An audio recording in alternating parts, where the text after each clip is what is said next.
একবার মমতা বন্দ্যোপাধ্যায় এবং অভিষেক বন্দ্যোপাধ্যায়ের একটা খুব সুন্দর দারুণ দারুণ সিকোয়েন্স, যারা কন্টেন্ট ক্রিয়েটার আছেন তারা ইতিমধ্যে হয়তো এটা নজরে করেছেন, না নজরে করলে জবাব চায় বাংলা থেকে দেখে আপনারা নিজেরা এই কন্টেন্টটা বানাতে পারেন। ও বিউটিফুল। নিজের দলের মধ্যেই যদি এত কনফিউশন থাকে, নিজের দলের মধ্যেই যদি এত প্যানিক এবং প্যানিক থেকে কনফিউশন ক্রিয়েট হয়, তাহলে যেটা হওয়ার সেটাই হয়। অভিষেক বন্দ্যোপাধ্যায় এই রথযাত্রা বা পরিবর্তন সংকল্প যাত্রা নিয়ে বিজেপির কটাক্ষ করতে গিয়ে ম্যাটাডোর বলছিলেন এই রথগুলোকে। অবশ্যই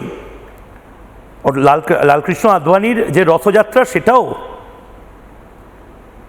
জগন্নাথ দেবের যে পুরীর রথযাত্রা সেরকমভাবে রথযাত্রা কোনো দিন হয়নি।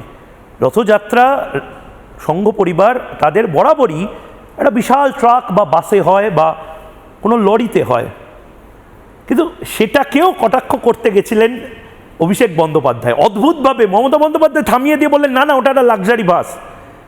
মমতা বন্দ্যোপাধ্যায় অভিষেক বন্দ্যোপাধ্যায় আগে নিজেদের মধ্যে ডিসাইড করে নিন ওটা ম্যাটাডোর না লাক্সারি বাস। অভিষেক বন্দ্যোপাধ্যায় তিনি বলছেন যে ম্যাটাডোর, ওনাকে মাঝপথে থামিয়ে দিয়ে মমতা বন্দ্যোপাধ্যায় বলছেন ওর মধ্যে সব আছে। আরে সবই যখন আছে তাহলে কোনো একটা স্ট্যান্ড পয়েন্ট নিন।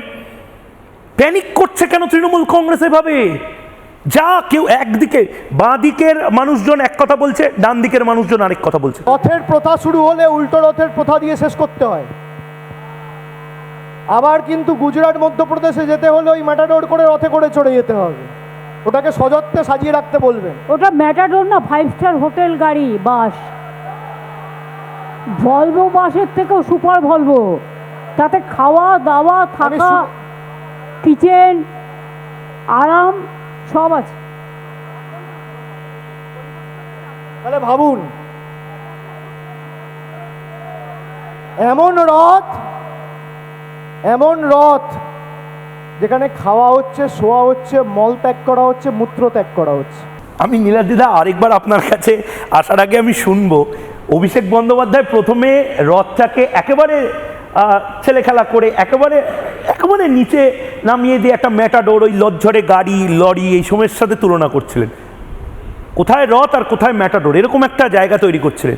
লাইন ঠিক করে দিলেন মমতা বন্দ্যোপাধ্যায় যে না না, রথ নিয়ে ছেলে খেলা করো না, এমনিতেই হিন্দুত্ব এই সমস্ত কিছুর বিরোধী আমাদেরকে বলা হয়। উনি আবার ওটাকে উঠিয়ে দিলেন। মানে গোটা তৃণমূল কংগ্রেস এখন একটা প্যানিক ফ্যাক্টরিতে পরিণত হয়েছে। আরেক